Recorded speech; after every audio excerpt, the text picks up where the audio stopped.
Okay. You know, I've had all kinds of strange stuff this week. It's getting toward winter.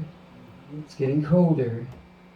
And as we all know, homelessness and everything that is right on the edge of breaking all summer long breaks as soon as the weather turns bad. Because if you don't have it going in your favor, it's like a car that needs maintenance. And you push it, and you push it, and you push it, and you push it. And then right when you desperately need it, it snaps. And those are the people that we are offering ourselves to. Those are the people that most of us here are giving to, sacrificing for. And so there's been a lot of medical needs that people have prayed for, and a lot of living situation needs, and car needs, and emotional needs, stress, you know. And I can't handle it, but God can. You know, the people who call and they're desperate. It's so easy for me to sit in a nice warm house and drive a vehicle and then just say, well, you should have thought of that. Or if you had budgeted this or budgeted that, but that doesn't help you in that moment of crisis. And for as much as personal accountability and responsibility is important, by the time they get to the overflowing cup, they don't have any personal responsibility anymore. They don't have any accountability. There's nothing left. They're just broken and they're going, fix me. And it's good to help those people, but it's much more important to turn those people to God, because God's the only one that can actually fix where the real battle is, which isn't in your car, it isn't in your house, it isn't in your relationship with your boyfriend or your girlfriend or your kids, it isn't in your addiction or your not addiction. The battle is here, and it's between you and God. Yeah. And everything else is just a manifestation of that battle. And I don't have an answer, and I'm the first one to say that if you say Jesus is the answer, but you don't actually break it down and help people understand what that means, then you've offered them nothing. You've just shown once again that the church is useless. And it isn't useless, but the popular attitude is that it is. And again, I don't have the answer, but I know that God does. But if it isn't put in real life words that people can understand, and real life action that people can understand, then it's meaningless. And so pray for me. You know, I spend so much time going, well, of course, sister so-and-so, of course, brother so-and-so, I'll pray for you, pray for me. Micquette and I had a flat tire at Holy Hill.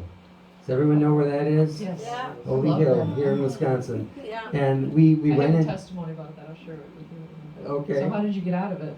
I fixed my tire. I didn't go running into the church and say, quick, I need a priest to fix my tire. I fixed my tire. You know, because God gave me a brain and a spare and taught me how to use the spare.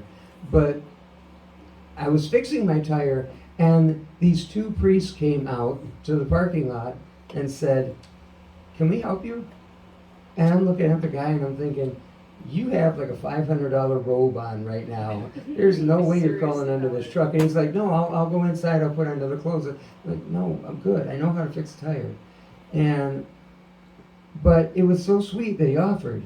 It was really cool. They were great guys. But he had a postcard that he gave us that was the coolest thing ever. I want to have those made for me.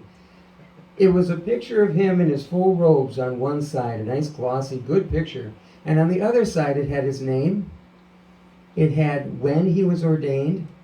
It had the parish that he was going to be serving, because he was just moving into that position. And it had a list of prayer needs that he had. Not his church, not just him. And he said, if you think about it, will you pray for me? And he handed me that. I think everyone, by law, should have to have one of those. Just, you're walking down the street and here, not, give me $5 for a sandwich, although $5 for a sandwich will fill your belly. But here, this is what I need. I need you to participate with me in this heavenly experience on this earth and help me so that I can be what God has called me to be, so that I can have control of my kingdom and that my mind can be renewed and straightened out. Go ahead. Why do you think that Jesus went up into the high places by himself and prayed to his Father? Even though he was God in the flesh, in his humanness, he still needed to connect with the Father. I absolutely agree. You are absolutely right. I tried to go to the high places of Door County. And it was great, actually. It was wonderful. I loved it. But you're right. You're absolutely right. Because he understood that connection was the only thing that was really ultimately important. You make that connection, you have it strong, and then you take it to people and you flow out. You flow in, you flow out. I love what the Salvation Army says when their motto, which is heart to God and hand to man. Mm-hmm. I love that. It's have that relationship, get that infilling, and then pour it out. And then keep it going. Keep it going, keep it going. But I just, if one of these days I hand you a postcard and it's a picture of me in a robe going like that, then you'll know that I finally did it, and I finally snapped and just went and did that. And you'll be in a cave in Montana. I will be in a cave in Montana.